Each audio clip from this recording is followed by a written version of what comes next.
Justin, what kind of challenges will the Cleveland defense present to your offense?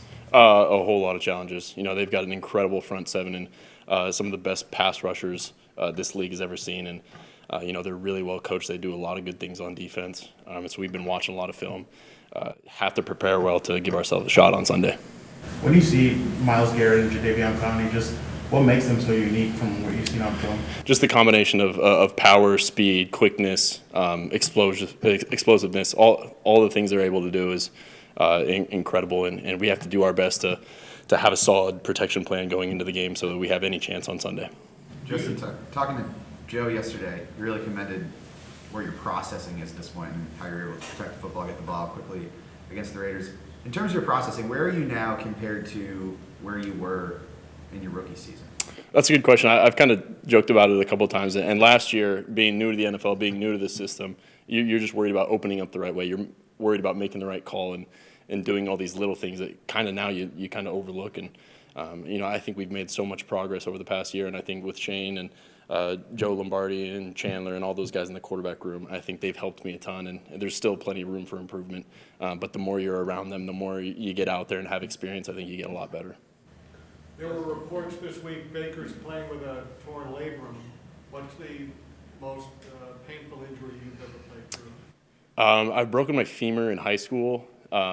Wasn't able to play through that one, but that was pretty painful.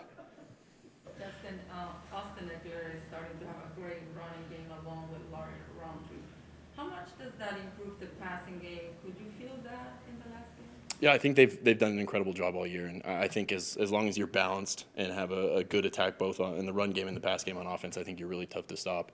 I really believe in our offensive linemen up front, and I know that we can run the ball behind those guys. And anytime you give the ball to Austin Eckler, Larry, or even Justin Jackson, Josh Kelly, those guys are going to fight for yards. So they make our offense a lot better. Justin, last week Keenan might not have the biggest stat game. Was something the Raiders did, or you just kind of prefer going to Jared Cook and the other guys for that game? That's just the way the Raiders play their defense, and we knew going into it, it's going to be a completions, checkdowns, find your tight ends, find your backs. We're going to do our best to push the ball down the field, but the Raiders do a great job of sinking in their zones and covering that. And it's always our plan to get those guys the ball, but anytime you can get Jared Cook, Donald Parham, Steven, all those guys the ball, and get the win, I think that's the most important part. Justin, that play against the Raiders where Ngakoue came off the left edge free, you got the ball out to Jared quickly. People talk about like quarterbacks having a feel in the pocket, but when your back's turned to a defensive end like that, how do you feel that pressure? Like, did you know he was coming, or? That's a good question. That's kind of just a protection game plan thing that we kind of studied, and we knew that in that look, they've got an overload to that side, and they're bringing one more guy than that we had. And so thankfully, I peeked it before I got the ball out. Jared, knowing that, gets out quickly on his route, and we can get him the ball. And it was only a 3 or 4 yard gain, but I think the flip side of that is, a big sack or a fumble. So I think talking about that all week was huge for us. So you based on the look, you sort of were expecting a free rusher from somewhere, and so you knew. Yeah, exactly. Joe, on that same topic, Joe said he doesn't know if you can teach a guy that. So he said with you it almost seems innate. Do you think you can learn that, or is it more just a sense of like some people are born that way and some people aren't? Well, I appreciate the kind words from him. I think it's taken a lot of time to figure that out, and I think those are a lot of the plays last year that maybe we don't make. And especially having Joe and Shane in our quarterback room, I've learned so much more from them, and talking about that all week and going out and seeing it and repping it and going through it. Maybe we don't make that play without those guys, and maybe there is a part of it where you have to just feel it out there, but I think a lot of it can be learned in the film room, and especially when Shane and Joe were teaching us. Hey, Justin, you faced some pretty good defensive fronts already this year. Do you guys change your philosophy because it is Myles Garrett and Clowney that you have to face this week? I think you have to game plan for every team, and the Browns certainly present a challenge that unlike any other. They've got those front seven, it's unreal, and we have to do everything we can to watch film, to have a solid game plan, to have a solid protection plan, so that when we go out there on Sunday, we're able to recognize the blitzes, protect it solid, and so it's going to require everyone. It's going to require the quarterback, the offensive lineman, and the running backs in protection too, so that we're all firmed up. What is it about Garrett that makes him such a formidable challenge?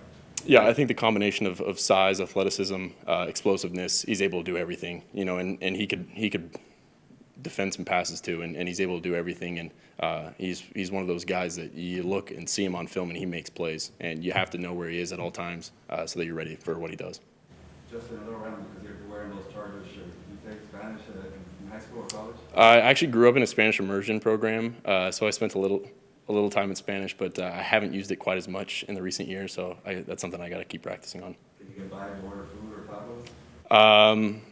I would be able to speak a little bit. It'd be very slow, but hopefully they'd understand what I'm saying. Tres tacos, por favor. Yeah, exactly. Justin, can you talk about the versatility of the tight end position and how much of a luxury that is for you? Yeah, especially the way we play them too. They need to be able to run block, pass block, and go out and win on one-on-one matchups. And the guys that we have, Steven Anderson, Jared Cook, Donald Parham, they've done an incredible job so far. And I think the way that Jared Cook is able to win routes and beat man coverage, and Parham, he certainly presents a challenge too. How long he is and how able he's to kind of reach above man coverage and all those zone coverages. I think they've done a great job. And Steven Anderson too in the run game has been an incredible blocker, and he's one of those guys that we've really relied on. Anthony used to split up the season into quarters. Well, we can't do that anymore. What's your assessment of what essentially is the first quarter through the Bucs? Yeah, I think we've played some pretty good football, and there are a lot of things to clean up. But I've been really pleased with the way the guys have performed and battled through a lot of adversity. And we've been down some guys with injuries, but everyone's showed up. They've continued to work hard, and I think if we keep doing the right things on and off the field, in the film room, we keep lifting. I think really highly of this team. Just talking to Austin this week, he said that Corey's doing a lot at the line pre-snap, just IDing stuff. How much has that helped you this season, having a guy of his caliber with his football IQ, just helping with some of the Mike IDs and stuff at the line of scrimmage, and what does it allow you to do?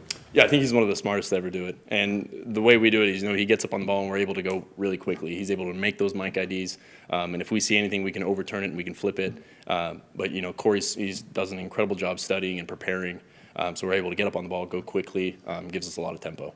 Is it just sort of one less thing you have to think about when you get up there, and maybe it gives you more, time, it allows you to do other stuff at the line of scrimmage that maybe you wouldn't have been able to do? Yeah, I think in a sense, I think it's still huge for the quarterback position to kind of understand what we're doing, and especially know how to run and block the run game, especially in the pass game when we're protecting, and being able to be in tune with the pass protection so the running backs are all on the same page.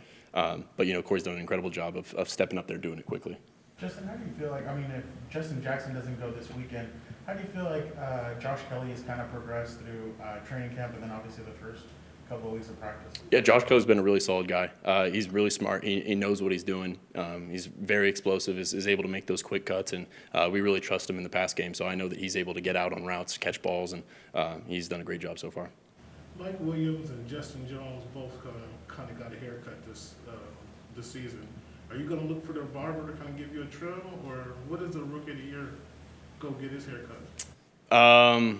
That's a good question. I haven't really kind of thought about that for a while, and I don't really plan on thinking about that for a while. So it was definitely kind of an interesting sight to see, Mike and Justin show up, and you don't really recognize them at first, but I think it's a good look. So they're good. I thought you were going to hit up John Locke. Unfortunately, we might have to ask Anthony Lamondo this year. You're sticking with a position coach, huh? No designer, man? It's just hair, so I'm not too worried about it.